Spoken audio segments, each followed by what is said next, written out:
9 years in the NFL, most with Philadelphia. We were talking, Brian, thanks for joining us today. We were talking about, the cap, and the Chiefs today are like, we can pay Mahomes, we can pay Chris Jones. They've got, Sammy Watkins, they redid his deal, but they're paying him. When you were in the league, because it's fascinating to me, some teams have a surplus. New England pays Stephon Gilmore, nobody else, and they're right up against the cap. They don't even pay any of their quarterbacks. When you were a player, did you ever talk about this with other players? Like, some teams appear to be able to pay everybody, other teams struggle paying anybody. Is this ever like a discussion among players? Absolutely. I think players discuss everything. When it comes down to money, players are always discussing how much one player at your position makes on a different team and how much another team is willing to pay their running back or their quarterback or offensive lineman. So those are the discussions that happen all the time. And I'll tell you the truth. It felt like the Dallas Cowboys had an embarrassment of riches, was willing to pay so many players, and I felt like their team was stacked because of that a lot of the time that I was in the NFL. Well, Jimmy Johnson was pretty good at that cap thing, maybe. So let's talk about Dak. One of the reasons I keep saying on the air, I don't think he's going to get a big deal, because, and my takeaway is, if Jerry liked him, he would have already paid him. He paid a linebacker, an end, a running back early 2 years, a wide receiver. Jerry pays people. That's never been an issue. Jerry pays all his offensive linemen. Jerry, we're a day out from the deadline. He hasn't paid Dak. So I keep saying, if he wanted to pay him, he'd pay him 9 months ago. Are you shocked that Jerry's going to just franchise tag Dak, apparently?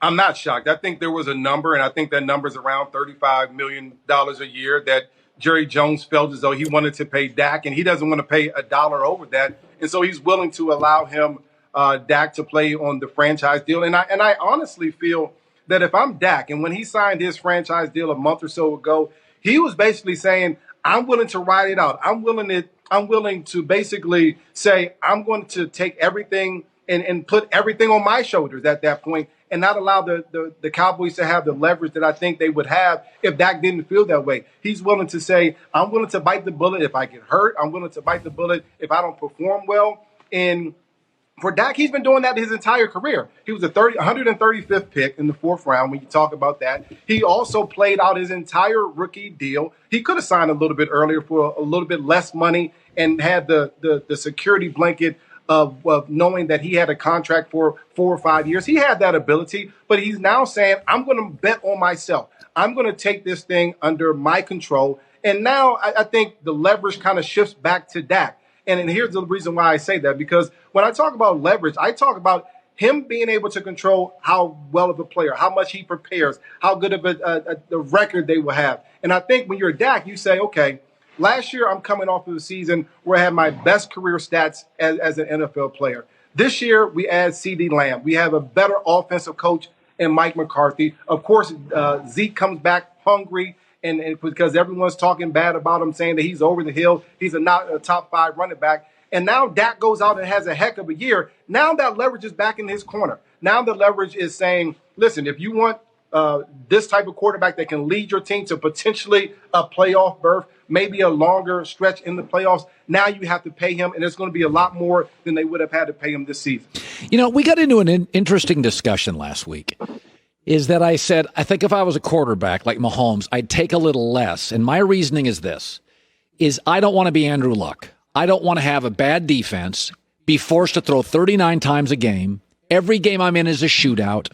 I would rather be Patrick Mahomes in 7 years, who doesn't have to be in shootouts, can throw 31 times a game, has a lead, 13-point lead with 7 minutes left, can hand the ball off and take a knee and not get hit. But people have said, no, it's wrong. Take every penny you can. Let the football executives figure out the salary cap. That is not your issue. And I got to be honest with you. I see myself as, I would like a good running game. I want another good corner. I don't want to have to win every game. But money is money.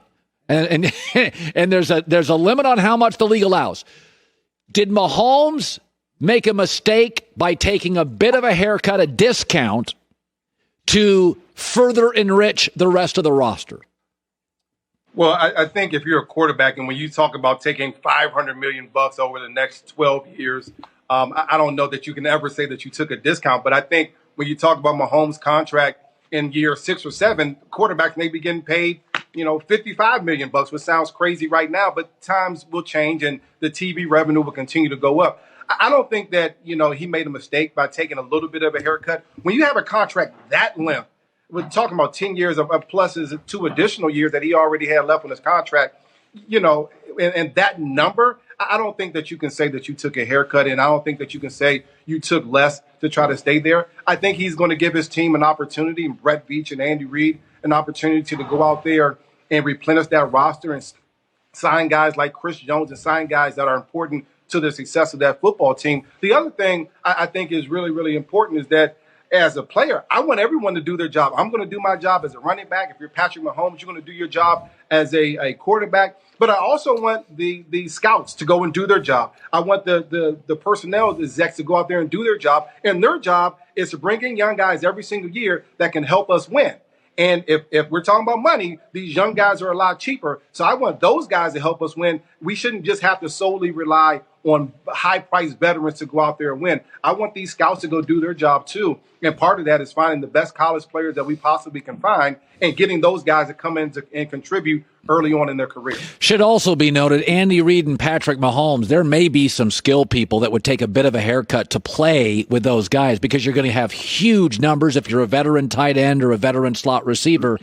You know this. You played with the Eagles for 8 years, then you went to the Niners for 1. And every team in the league has a different culture. So Carolina, Cam had to work. It had to work. He was the face of the franchise. New England's got a very rigid culture. They don't pay him much. Their way or the highway. I'm surprised Cam is there. I think they're two different cultures, two different stylistically. The Patriots way and the Cam way are an odd fit for me. As somebody that went from a culture one way to the other coast, will it work? Does it fit? Could it be hard for Cam? Well, when you say things like Cam can't work there and the culture in New England is a little bit different than what Cam is used to, I think it kind of discounts the fact that athletes are adaptable. Athletes are used to change. I'm sure things when Cam was in college were a lot different than when he was in Carolina. And they're certainly going to be different when he goes to New England. And I also think it takes away the effect that Bill Belichick will never change. I think he's changed just a little bit. He didn't coach Tom Brady the same way and speak to Tom Brady the same way that he talked to Gronk and probably Richard Seymour and Vince Wilfork back in the day. And so I think you coach every player a little bit differently. And I think he'll coach Cam a little bit differently than he coached Tom Brady because they're different people. And Tom was probably much more willing to take some of that criticism. And maybe Cam's not willing to do that. We got to remember, Cam was a number 1 pick. The number 1 overall pick. Tom Brady was a 6th-round pick, and when you're a 6th-round pick, you're used to taking the beating a little bit more than the first round, the first pick overall. And so I think that when I'm Bill Belichick, I do my homework about everything. And Bill Belichick is one of the most prepared coaches that we have in our league. You mean to tell me he didn't do his homework on Cam Newton? He didn't think about all the different variables that can happen with Cam, with the personality traits and different things? I have to believe that he did that. And I also have to believe that Cam did his homework too. And he did his homework and said, I'm probably going to be the best coach situation in the best coach situation as a quarterback that I've been in a long time, especially in the NFL. And I'm going to learn how to be a winner there. And I think that's going to be helpful for Cam, whether he stays in New England or he moves on after the end of the season. So are you a horse owner? I see you in a horse barn right there. Where are you? Yeah, I am a horse. I do own a horse farm. And so we're here at my horse farm, Westbrook Horse Farm in Upper Marlboro, Maryland. And so I was out riding horses and doing work around the fields. And so that's what you see in the background. I'm surprised they haven't said anything quite yet because they're usually making a bunch of noise and chewing on stuff. And I'm usually yelling at them. You see the flies floating around here. So there's always something going on, always some fun going on here. Former Eagle Pro Bowl running back Brian Westbrook, absolute pleasure. Good for you. You've done well doing broadcasting, got the horse farm, got a Belmont winner behind you there eventually. That's good to hear. Good seeing you. I wish. I hope. All right, Brian, good seeing you. Hi, everybody. Thanks for watching. Subscribe here to get the latest from the show. Also, be sure to check out more of the best clips from The Herd or go watch a few segments from other shows on FS1.